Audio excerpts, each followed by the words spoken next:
Hello, everyone. Welcome back. This is the Blue Line Blast podcast. I'm your host, Jim Biringer, alongside Matthew Blittner. We are back. Check us out. I had a great episode last week. A lot of rumors going around, top guys, but we got some great guests today. Got a guest spot. We got playoffs to talk about. We got the circus around, that is Vegas Golden Knights. They want to play the heel role, the heel persona with some coaches. I don't know. But Matt, what's going on, buddy?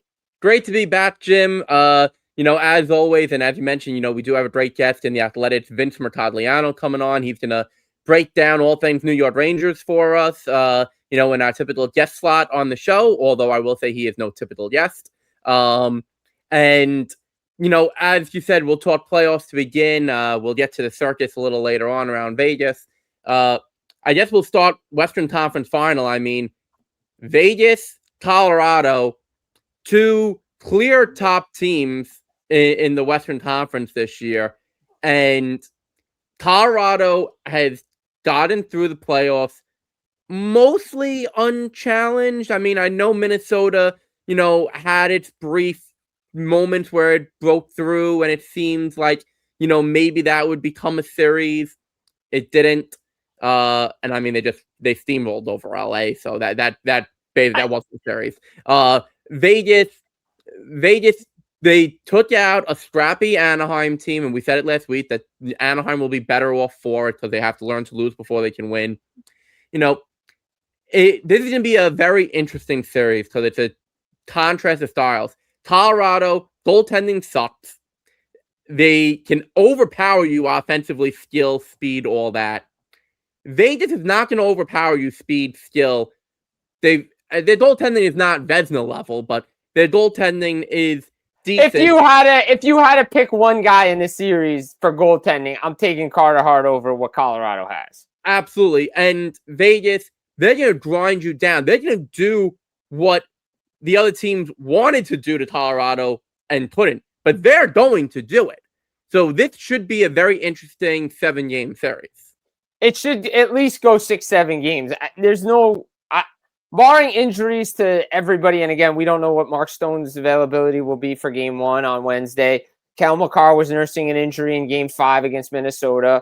I mean, look, Minnesota was up 3-0 in that game and lost 4-3 in overtime. They had chances in Game 4, and they were that close. I mean, it's those are the games in the past that Minnesota, you're down 2-0 in a series, you win the game, and then you just can't get the breaks to go your way in the next game. It was disappointing. You heard about it. And again, Colorado is deeper than Minnesota. Minnesota, just no center depth. Once Eriksson Ek went out, it was over. Colorado can march out McKinnon, Nelson, Drury, Kadri, and the list goes on of guys that can play not only center, but the wing. So you have depth down the middle, and you have guys that can take draws all the time. Nick Waz on that team. Vegas has depth down the middle, too. William Karlsson coming back is huge. Look what it's done to Mitch Marner. Oh, by the way, Mitch Marner can play in the playoffs, I guess. Guess it wasn't a Toronto 3. Guys leading the playoffs with points. Brett Howden's up there with goals. Shorthanded, 2-3. I mean, it's a deadly combination in Vegas, and we'll get to the off-ice antics later on. But, I mean, like this team, John Tortorella comes in. They get playing better defensive hockey. He's going with a guy in Carter Hart that he knows from Philly. Thomas Hertl's on the board. It's the two best teams in the Western Conference. Realistically, are meeting there. Obviously, you could say Dallas is the top team. Minnesota's the top team. But the teams that are remaining going to represent the Western Conference, this should be a heavyweight tilt that should go 7 games. It should go 7. I'm going to say it right now, and I don't know that this necessarily qualifies as a blast from the blue line because it wouldn't really be an upset, but I'm going to say it's my blast anyway. Vegas is winning this series in 7 games. I believe in Carter Hart over Blackwood or Wedgwood. No disrespect to those guys. Hey, look, I covered Blackwood as a devil. I covered Wedgwood as a devil, too. We both did. I'm just saying, no disrespect to those guys. They've gotten here, but look, in the playoffs, we talked about it last week. You're kind of seeing it in the second round series right now. Like I said, I was old school I'll stay again. I'm old school. If you have one guy, you go with that guy, and you don't have to worry about who potentially is going to be in the other games because I get what Colorado's doing. but they got to protect those guys because, yeah, Wedgwood came in, but this is a different animal. This team can score at will, can come in waves, great power play. And somebody asked me this, is like, we talked about it last week too, right? Like, could we see Carolina, Colorado? And I was always asked, well, there's always Vegas that can knock this thing off because they just have the depth to match Colorado. They do. And, one of the things that John Tortorella, and he's gotten the praise for it. Yeah. But one of the things that, in my opinion, that Tortorella has done best in terms of fixing Vegas, he has moved Mitch Marner up and down the lineup depending on the flow of the game. Now, not to say that Bruce Cassidy doesn't have a good feel or flow for the game, because he does. He's an excellent coach. Okay? I'm not going to sit here and disrespect Bruce Cassidy. Guy's an excellent coach. Won a Stanley Cup, I mean. Right. But Mitch Marner moving around up and down the lineup depending on the flow of the game and Tortorella's feel for the game of when he's going to be most impactful is, without a doubt, one of the biggest reasons why Marner is having the type of playoff year that he's having right now. And as you said, oh, look, guess he can play in the playoffs. He finally doesn't have the specter of all the pressure of Toronto being there, as the hometown kid and oh, well, he's the face of the frustration of the team, not Austin Matthews. He just has to be in Vegas and be the best player he can be. And by the way, he's doing it, and he's doing it very, very well. And Jack Eichel, is doing his thing. William Pavel Dorofeyev is playing well. He's going to get paid. Dorofeyev. They're playing well. Carlson's back. And I think you mentioned Marner. He's on the wing. Like, he played center most of the season because they didn't have William Karlsson. William Karlsson's back. Now Marner can be on the wing, where he's the most effective player. And, again, he's a Conn Smythe Trophy favorite right now. He is. And, I think just the way things are coming together, if Vegas allows the series to try to become a track meet, and I don't think that they will, because John Tortorella is never going to let his team get into a track meet if he feels that they don't have that type of player personnel, and he knows that they don't.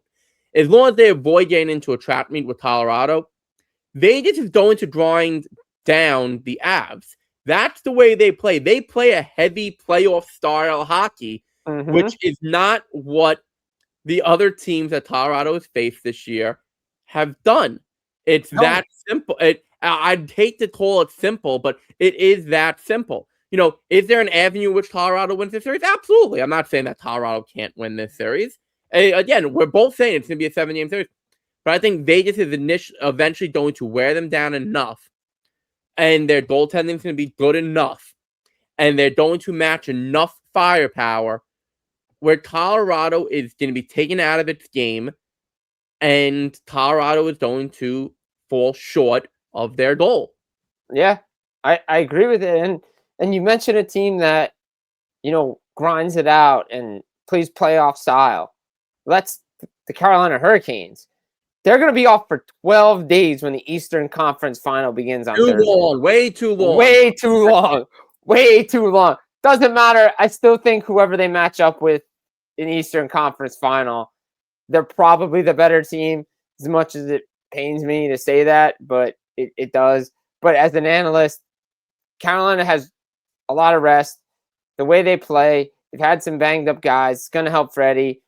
Look, their first period might be rusty, but they'll find their game because they play that one style. They just keep rolling lines no matter what, coming the same way. Doesn't matter the score. They'll find a way, chip away, and they'll tie the game, and that's what they'll do. And Carolina has that.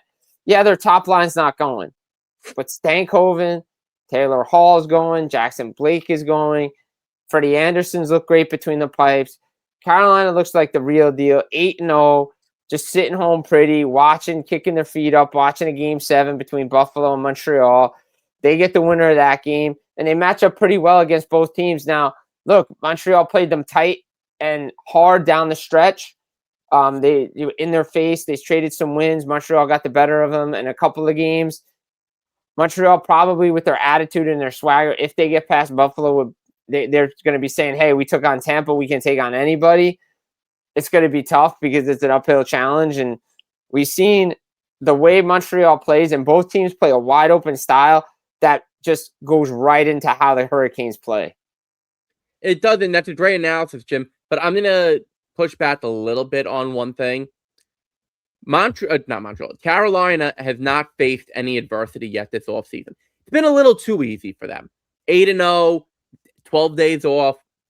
Been a little too easy for them. Now, a week ago, and even a little more than a week ago, and even just a couple days ago, I felt in my gut that Buffalo was going to outlast Montreal. Now, as of this recording, Buffalo is down 2-0 in Game 7. Obviously, things can change. Buffalo, Right. 2-0 is not 5-0. No, Buffalo, and we've seen 3-0 leads be erased in this playoff. But Montreal has made a believer out of me over the last thing. Not to say that I wasn't believing in them, but Montreal has made me take pause in my belief in Buffalo. If Buffalo somehow comes back to win Game 7, I don't think that they match up well with Carolina. But Montreal has showed me something. They have showed me something to the point, and like Carolina, Montreal has not quite gotten its top line untrapped. We know that, I think that Montreal could, if they get past Buffalo, which, we'll see, remains to be seen, just riding that wave of momentum, knowing that they took out Tampa, that they took out Buffalo, that they're at the top of their game, sort of, that they still have another year that they could get to, but that they're sort of riding high and they're not going to be rusty. They're in the flow of it. I think that they could give Carolina problems, and I think that Montreal could come out of the East. No, it's a fair point. I mean, look, I've watched them all year. I've been watching them since last year. Obviously, we cover all the games, so you look at all the teams and you say to yourself, how do they match up? But the way they've been feisty on the road, their bounce back ability, Dobish had a bad game in Game 6. The team played poorly, and now they're playing good. They know how to bounce back. They know how to play well on the road. They can grind games out. They have big forecheckers. They know how to make adjustments in their lineup. They're learning and growing together. I agree. It's been too much time off. I don't know. I'm going to push back a little bit. Yeah, they're 8-0. Yeah, they may have not faced the adversity, but they faced the adversity within games, I'll say. Like, the Flyers pushed them in a Game 2 that went to overtime. Flyers probably should have won a game. Ottawa should have definitely won Game 2 that went to double overtime. Carolina found a way. They always just find a way. The better team just finds a way. But I am with you on this, is Montreal knows how to push back. Like, that's the one thing that maybe what was lacking in Ottawa and what was lacking in Philadelphia. Say Montreal gets there, because there's still a lot of time left. Still a lot of hockey. But I'm just saying, they know how to push back. If Carolina's in your face, we're going to push you away. We're going to come back, and we're going to change momentum. We're going to bring shifts. And everybody says, oh, don't use momentum, this. Well, find a game-changing shift. Montreal knows how to do that. They have a defenseman that can move the puck in Lane Hudson, probably one of the best defensemen in the league right now. And he can change games from the back end. Jakub Dobish is playing really well, his bounce back ability. If they play Carolina, it is a hostile environment inside the Lenovo Center. We get it. It's also a hostile environment in the Bell Center. But Montreal has not played well at home, and I think if they get to the conference final, they're going to have to figure out a way to play on home ice a lot better than they have been. True, but here's the thing, and this would be my last point on the potential East final before we get to our guest who's waiting very patiently for us. Yeah. There's an old saying about, everyone always thinks and knows that how they're going to handle things until they actually get punched in the face. Right. Montreal has been punched in the face in these playoffs, and they've shown that how they can respond. Carolina has not been punched in the face in these playoffs. We have not seen how they're going to respond, because Carolina, over the past several years in the playoffs, has shown that they have a bit of a glass jaw. Mm-hmm. They do. And, obviously they're a better team this year than they've been the last few years. But we haven't seen how they react after getting punched in the face. Montreal has, and Montreal has made a believer out of me over the last... Do I think Montreal's winning the Stanley Cup? No. But I think Montreal could very well come out of the East this year, and we'll see what's going to happen. And Jim, final thoughts out of you before we go to our non-existent sponsor break and then bring in our guest, Vince Mercogliano. Yeah, I mean, look, I'll just say this. It's going to be some crazy conference final games, and I'm just, looking forward to it because, the playoffs have been excellent. The gameplay has been excellent. And anytime Montreal's playing any series, it feels like it's been the best series. No bias aside, but I think that's going to be a hell of a Western Conference final. I can't wait to see who gets these trophies and what kind of Stanley Cup final we're going to get. Well put. And now, Jim, show us the mugs. Let's go to our non-existent sponsor break, and then let's bring in Vince. Welcome back, ladies and gentlemen, from our non-existent sponsor break. There's the mugs, of course. I'm Matthew Blittner. That's Jim Biringer, and we're joined now by our special guest of the evening, Vince Mercogliano of The Athletic. Covers the Rangers, pretty much all things New York Rangers. Vince, how you doing today? Doing pretty well. I'm hot. It was a nice sweaty day here in New York on Monday, so enjoyed that. Got to spend some time outside. I actually did my writing outside today, which was nice. And, enjoying the offseason so far. How are you guys? Can't complain. And no complaints. It's nice that we're finally getting some nice weather, although sources say that the weather's supposed to take a nosedive over the weekend. So yeah, that's rough. We'll see what happens. But Vince, we'll get into it here. The Rangers, they missed the playoffs. They get the number 5 pick in the draft lottery when they were initially positioned for the 2, but, obviously that's the lottery portion of it. Just what's your take on how the Rangers offseason has unfolded so far? I mean, they've gotten rid of a couple of player personnel guys. They've brought in or brought back Kevin Maxwell. They've elevated, they've moved a couple pieces around. Just what's your take on everything? Yeah, we're still in the early stages. Like, it's going to be a long time before I think we can really pass judgment on the offseason for them. Interesting stuff on the player personnel side because Jed Ortmeyer has taken a lot of criticism, a lot of it understandably so from the fan base in recent years. He ran that department for 9 seasons, so predating Chris Drury as team president. Chris Drury just hit his 5-year mark in that position, but Ortmeyer was actually a hire from Jeff Gorton under the previous regime, and Drury kept him on board for quite a while. Interestingly, if you look at Drury and the staff changes that he's made, when he first took over, he made a lot of changes on the scouting side, especially the amateur scouting side. And we know the Rangers have a pretty checkered history of draft picks, especially if you look at that rebuild era where they had a number of first-round picks starting in 2017, going through 2021, and really very few of those picks panned out, especially the high guys. The 17 draft where they take Lias Andersson in the top 10, the 18 draft where they take Vitaly Kravtsov in the top 10. Those 2 picks busted out in a really bad way. Those are supposed to be foundational pieces for the Rangers that never worked out. And then, you go to the Kakko year and the Lafreniere year. Those are years, I think it's probably a little harder to criticize the scouting side of that because I think those were consensus picks. Pretty much any scout or any team in the league probably would have taken those guys. So you wondered how much blame they would assess to player development versus the scouts that were making the draft picks or that were recommending the draft picks.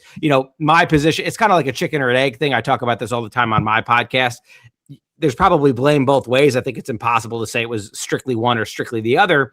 But based on the way the Drury operated when he first took over in 2021, he made a lot of changes on the scouting side, but he kept Ortmeyer in charge on the player development side. So that kind of told you, well, he thinks the bigger issue is scouting, right? So now we've had a number of years where John Lilly, who's now the director of player personnel and director of amateur scouting, has kind of been running the show on the draft side and the amateur scouting side. And Drury seems to be fairly pleased with the way that things have operated in that department in the last few years. But we still have a pretty poor hit rate for the Rangers in terms of prospects reaching the NHL and becoming useful players for them. And so now it seems that the arrow has kind of pointed more to the player development side. Now, it's not like they're making wholesale changes, at least not at this juncture. They still have the rest of the summer to maybe let this play out. I would imagine they're going to bring in at least 1 or 2 new voices, but they really just promoted for now Ortmeyer's number 2 in Tanner Glass. So obviously Drury thinks highly of Tanner Glass, and Glass also was a Gorton hire, interestingly enough. So I'm kind of curious to see how that plays out. I don't want to give too much away, but one of the things that we're working on this summer is a little bit of a deeper dive into the player development stuff. So that's something hopefully I'll have more on at some point in the next month or two. But I will say that that's an interesting start to the season. It wasn't a total surprise, but I just think given the way it's unfolded, it's kind of clear early on they identified scouting as an area where they needed to make changes, and now they're looking more at player development. But as far as the lottery, they didn't get lucky, that's for sure. The worst case scenario for them was the 5th pick, and now we see how it plays out. Like, they're still going to have an opportunity to get a good player. They might get blocked out from one of the really high end, or at least the presumed high-end forwards in this draft. There's really 3 at the top that at least the people that I talk to feel like are likely top-line kind of players. After that, I think you're probably looking more at a group of defensemen that a lot of scouts are really high on. So if the Rangers stick at 5, my hunch in this moment, this is fluid, so I reserve the right to change this, is that they'll probably look D at that pick at number 5, but there's still a lot of time for this thing to play out. Who knows if maybe one of those forwards slips? Who knows if maybe the Rangers look to maneuver, whether it's trading up, whether it's trading down. I think all those things are on the table right now. And that's kind of the fun of this time of year, is we get to find out exactly what's going to happen in about 6 weeks.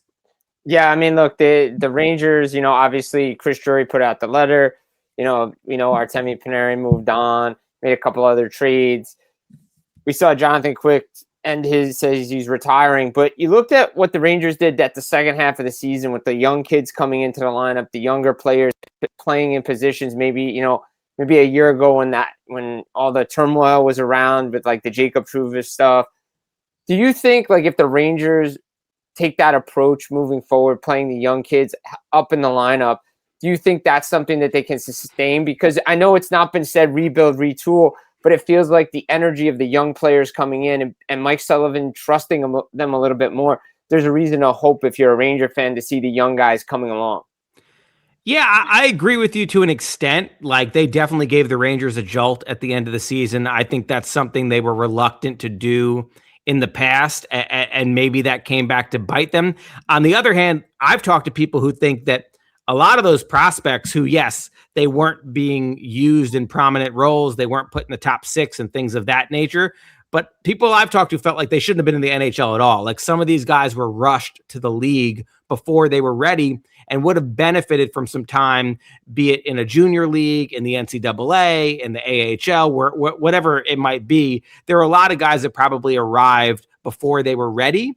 And then what you have is a situation where the coaching staff is looking at these players and they're saying, all right, well, these guys aren't really ready to play in all situations, to shoulder all the responsibility. And so they shelter them, they bury them, they put them in lower lineup positions where they're playing with guys that don't have as much skill, and therefore they're probably not having as much success. And then all of a sudden their confidence starts to wane, and it's kind of like a snowball effect. So it's like, yes, I agree with you that when these guys are here, you should be putting them in positions to succeed.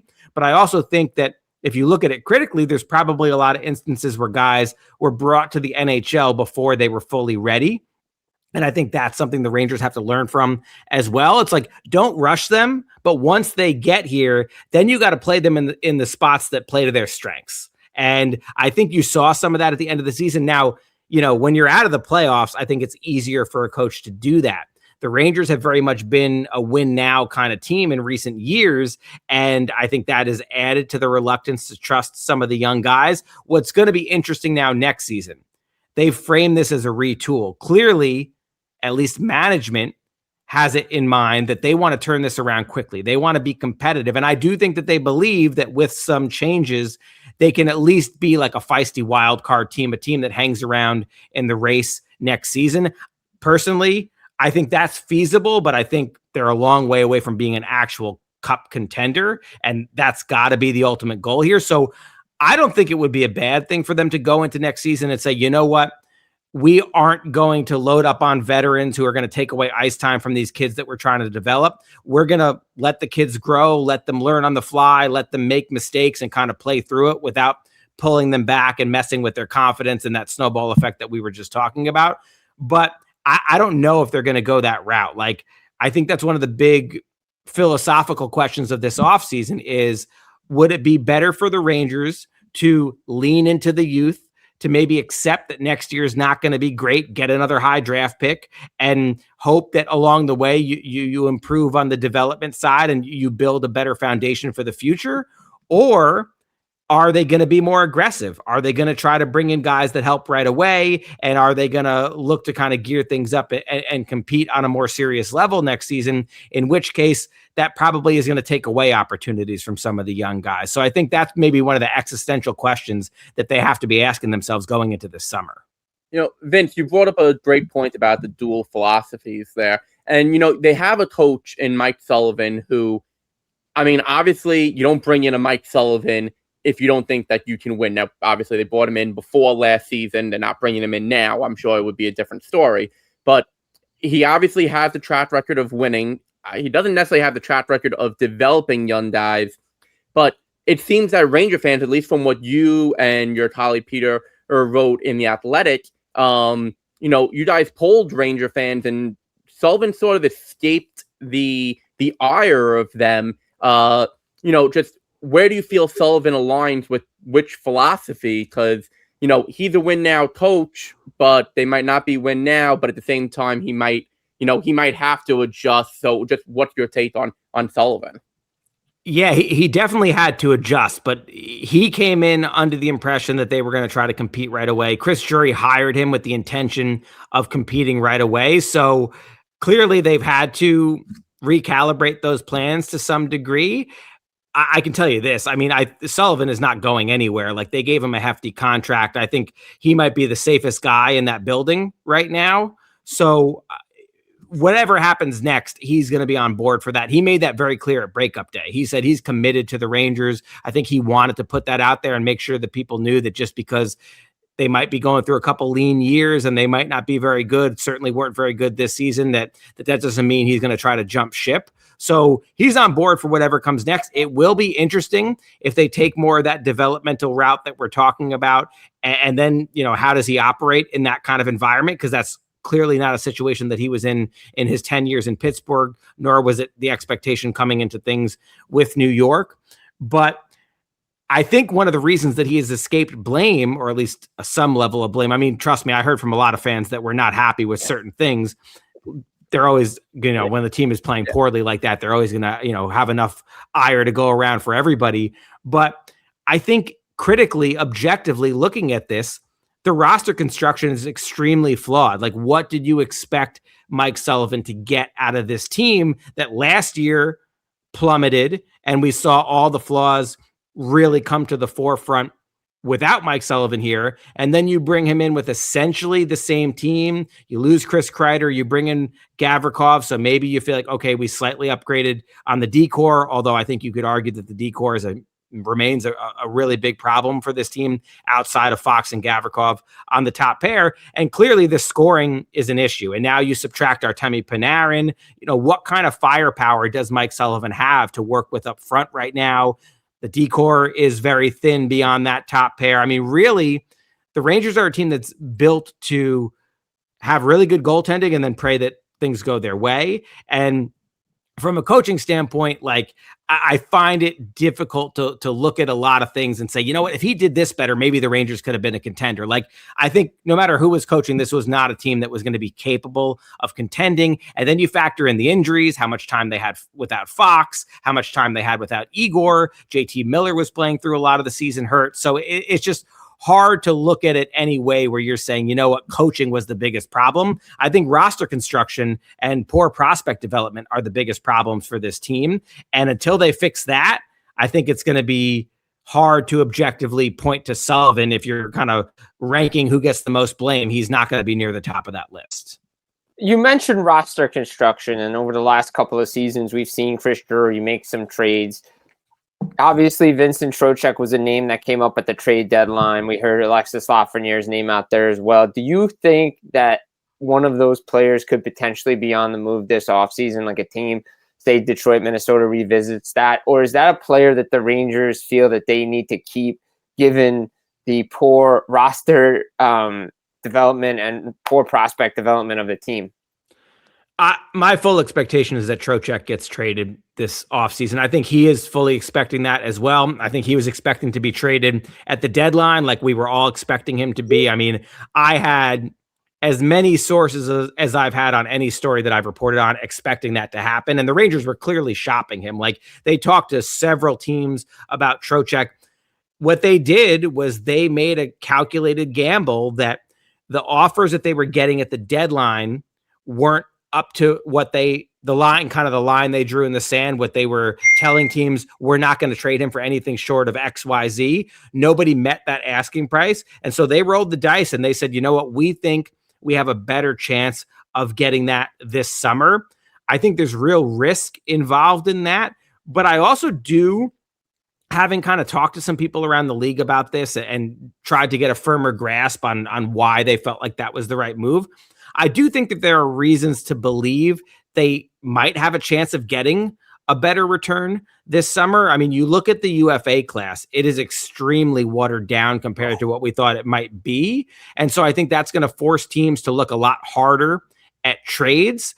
And the other thing that I know the Rangers were asking for in Trocheck trade talks were not just draft capital. They wanted young players that could come in and impact the lineup right away, preferably, but if not right away, then very, very soon. And what they found were that teams that were in the playoff mix at the time were reluctant to part with players that were on their current roster. They didn't want to subtract. They just wanted to add. And a lot of teams that are just looking to add, I mean, we saw this with the Rangers for a number of years.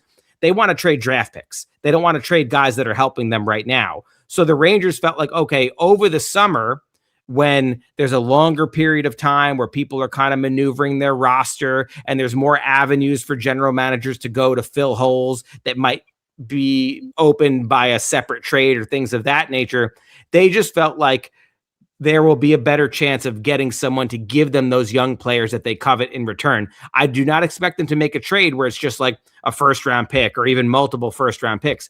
They're probably going to have a first-round pick included in the package, but they're going to want at least one or two players coming back that they feel like can help them. And they don't want them to be older players. Like, they want young guys, but they want young guys who they can put into the lineup right away and say, hey, look, here's what we got in return for Trocheck. At least these guys are going to help us win right away, and they could be part of our future core. I think whether it's Trocheck, whether it's Braden Schneider, like any deal that you see them make this offseason, it's not going to be strictly for futures.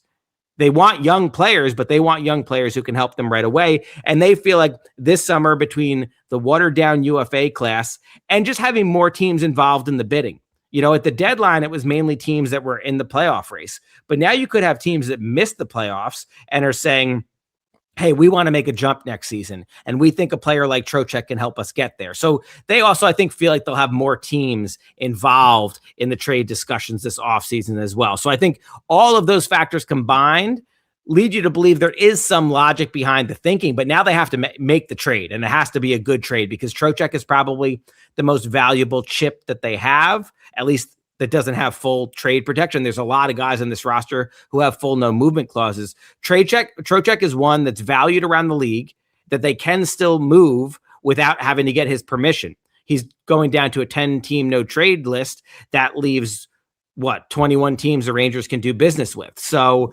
they have to get this right, and they're rolling the dice that the summer is going to be a better time for that than the deadline was. You know, well put, Vincent. You know, speaking of getting things right, something that they so far have not gotten right, but obviously things could change in the other direction, is the acquisition and subsequent naming captain of JT Miller. Now, JT Miller, going back to his first tour with the Rangers, fits what we were talking about earlier of the catch-22. You know, you call a guy up, but you have to give him the opportunity to play, but at the same time, if his play is not warranting it, you play him down in the lineup. He comes back. They gave up a lot. He comes back. He's obviously, you know, a proven 100-point a season guy, but he's also proven that year over year, his stats and performance can be very volatile. What's your take on JT Miller, both as a Ranger and as the captain? On the captaincy thing, listen, I can understand why fans were frustrated with him. There were certainly moments, especially moments in front of the camera in the middle of the season when the Rangers were going through that really rough spell in like January and early February where, I mean, he's an incredibly competitive guy, one of the most competitive guys I've ever been around in that kind of setting. And he was wearing it. And there were certainly games where I don't think he handled it great. I think he was fairly open about that later on in the season. But I do know from talking to him at the end of the year that he felt like he never let it get out of hand. He never let it break him, whereas he's been pretty open about this. Him and I have had multiple conversations about this. The previous season in Vancouver, he had to step away for what he has said were mental health reasons, because basically it did break him. All the drama and all the things swirling around the team and the team not playing well and all the pressure that came with that, it got to him to such a degree that he snapped and felt like he had to step away from things for a little while. So he felt like this year was a major challenge as far as controlling those emotions. And he openly admits that he has trouble controlling his emotions.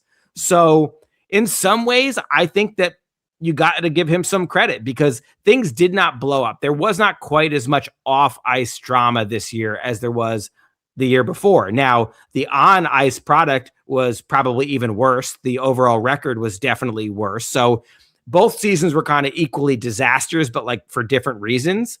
But I know that JT tried to get his way through it. I think the Olympic break certainly helped him a lot. And I felt like down the stretch, his demeanor, whether it was dealing with the media or the way that I observed him with teammates, like he was trying to make it as positive of a situation as he could in what was clearly a very negative overall season. So over time, like, do I think that there is a chance that this could blow up?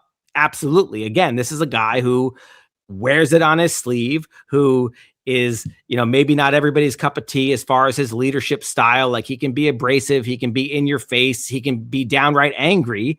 And the Rangers made another calculated gamble that was going to be effective in that kind of role. I honestly think the more I've processed this, like I find it harder to blame JT Miller for who he is.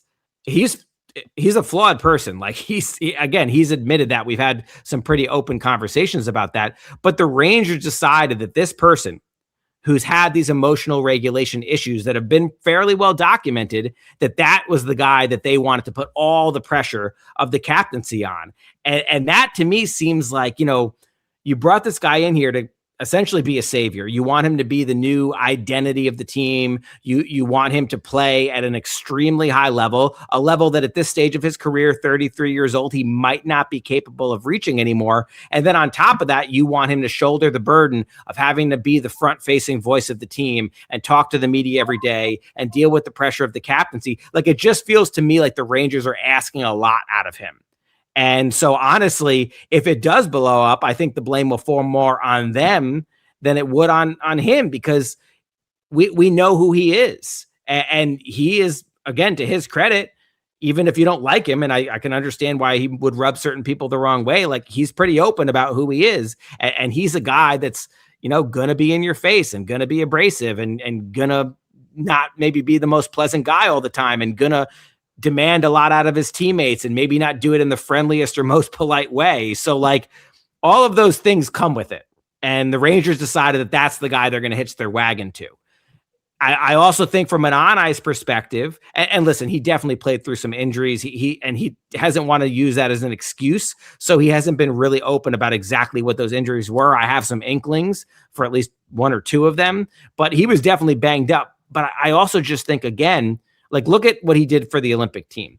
He was a fourth line guy. Now, I'm not saying he's a fourth line guy on an NHL team, but I do think at this stage of his career, he's best served as a middle six guy who's going to give you some offense, but is also going to play that grinding, in your face, get to the net, piss the other team off kind of style, but not be the guy who drives the bus. Like if you're expecting him to be one of the two or three best forwards on your team, you probably don't have a very good team at this stage. I think if he is your second or third line center or second or third line winger, and you've got a top line that's humming with some high end guys who can drive play and produce offense at a high level, he's probably going to be a player that most teams would love to have. But right now, the Rangers' current pecking order, like he's kind of the second best forward on the team, him and Mika Zibanejad. And it feels like you're slotting both of those guys higher than they should be. And I think that is one of the biggest problems with this team is like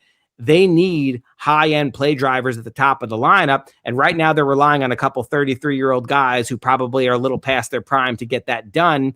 And that just doesn't feel like a winning formula. So this is all going to lead to a lot of understandable criticism directed at JT Miller. But I also think like, you know, if you're the Rangers, whether it's the captaincy or the on-ice stuff, like what are you expecting? I think it's unfair to expect him to shoulder all of that responsibility and be the savior at this stage, given everything that we know about him.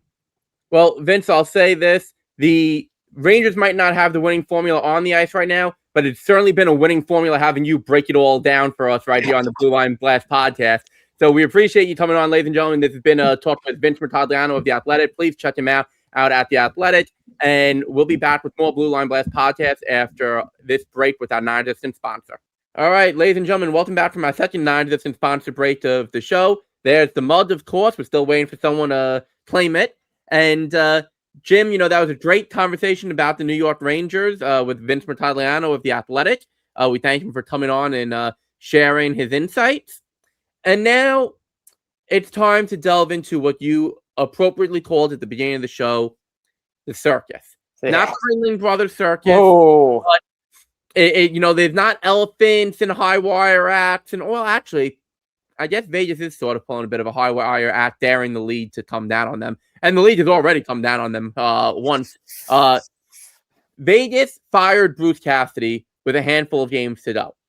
He has a year left on his contract. Protocol dictates that when a team fires their coach, that they allow, when other teams come calling, that they allow that coach to interview for the job. We're no longer in the era of the NHL where compensation is required to get an executive or get a coach from one team, whether they've been fired or not. That's been gone. Gary Bettman got rid of that years ago. That doesn't exist anymore. Nope. So for Vegas to say, oh, no, you know, we're not giving permission for, you know, LA to interview Bruce Cassidy or Edmonton to interview Bruce Cassidy. What are you doing? I mean, this is an organization, Jim, you said it earlier about, you know, they're playing the heel role. I mean, John Tortorella, it might be the heeliest, the villain, baby. He's the big villain in the league. He, you know, he's got fined the $100,000 for their lack of media the other day. You know. Oh, by the way, the team was docked a second round pick. Yeah. Which, I mean, we'll see if that holds up on appeal. But Jim, and I know Vegas is a very well-run organization, but they're so cutthroat that they come off unlikable in certain things. And this is that, like, what possible reason could they have for not allowing Bruce Cassidy to interview? What are you going to say? Oh, well, we're in the middle of the playoffs right now. Bull! Every team that does it, there are plenty of teams that are in the playoffs and they're, you know, granting interviews. Get the out of here. Whoa, easy. Look, I agree. Yeah, I agree with you. Look, unless there's like some language that says he's got like some non-compete clause in this contract, which doesn't exist. That's not legal in an NHL contract. Right, exactly. It's Vegas. They just do whatever they want. And I think this draft pick is it was flagrant violations. They were warned multiple times about. Apparently, they asked players to be mic'd, didn't want to do it. They asked players for network interviews, guys didn't want to do it. Yeah, they love playing the heel role, the medieval empire, the evil empire, whatever you want to call them. They don't care. They just keep doing their thing. They keep winning. They keep getting all the players to go there. It's because they don't care. But at some point, they're going to care, because what if that second round pick becomes a first round pick for violations and all the antics that they do? What if the NHL has to step in and say, hey, you guys have to let Bruce Cassidy talk to other teams? Like, you just can't use the playoffs as an excuse. Because, yeah, we know Nashville is probably looking to talk to some people that have a team that's in the playoffs or two about their GM position. But they probably talked to that guy already and want to do some follow-ups, and they're just waiting for the right time. Vegas is just doing their thing, and they don't care what any of us think. It's plain and simple. I don't like it. It smells. It's disrespectful and unprofessional at all levels, especially what happened with Chris Knobloch and Edmonton and being let go as a head coach, and word gets out that they want to interview Bruce Cassidy, and it's been denied. And it's like, now everybody looks bad in this situation. Where the leak come from? Was it the coach? Was it the team? It's like, just make them available. We know Craig Berube's talking to Edmonton. Toronto fired him, so he ain't coming back, but he's still getting a contract until a team picks up his deal. This is how the NHL works, but apparently Vegas just doesn't, they don't play by those rules, and they just say, you know what, we're going to do whatever we want. We're going to play the heel role, and we're going to embrace it because that's who they are. Yeah, and look, Vegas, it's one thing if you have an assistant GM and you don't want to let that assistant GM interview for a lateral position, another assistant GM job with another team. Teams can rightly and should rightly block that. Mm-hmm. Teams do not block it generally if it's like an assistant GM interviewing to be a GM elsewhere. So that's a promotional thing. Now, coach to coach is obviously lateral, but it's not quite the same thing. The coach is out of the organization. What is Bruce Cassidy doing for the Vegas Golden Knights right now? Nothing. He's collecting a paycheck. And he's on TV. So it literally makes no sense. And Jim, you brought up a point. What happens if that second becomes a first? Now, I think it caught a lot of people by surprise that the National Hockey League actually levied a second-round draft pick, docking them a second-rounder for the flagrant violations. It's not unheard of for teams to get docked a draft pick, but I think people probably would have expected that to be more like a fourth-round pick or something like that. For it to be a second-round pick, that's coming down. Like, Jim, if the league somehow comes down and says, hey, listen, it's going to become a first-round pick if you don't let Cassidy talk. And I mean, at this point, could you really put it past the league? No. And if they say, we're docking you your first... Now, Vegas doesn't seem to care about first-round draft picks. No, what, they've kept one, maybe? I think Dorfield was a third-round pick. So they don't seem to care about first-round draft picks, but it really is giving off, like, Hulk Hogan vibes. Ultimate babyface. They were the ultimate babyface team. The Vegas Golden Knights were the ultimate babyface team when they came in, and now they're the ultimate heel. It's Bash on the Beach 97, and Hogan has just come out as the third man. You mean 96? Bash at the Beach 96. Sorry to correct you. Sorry. 96. Bash at the Beach.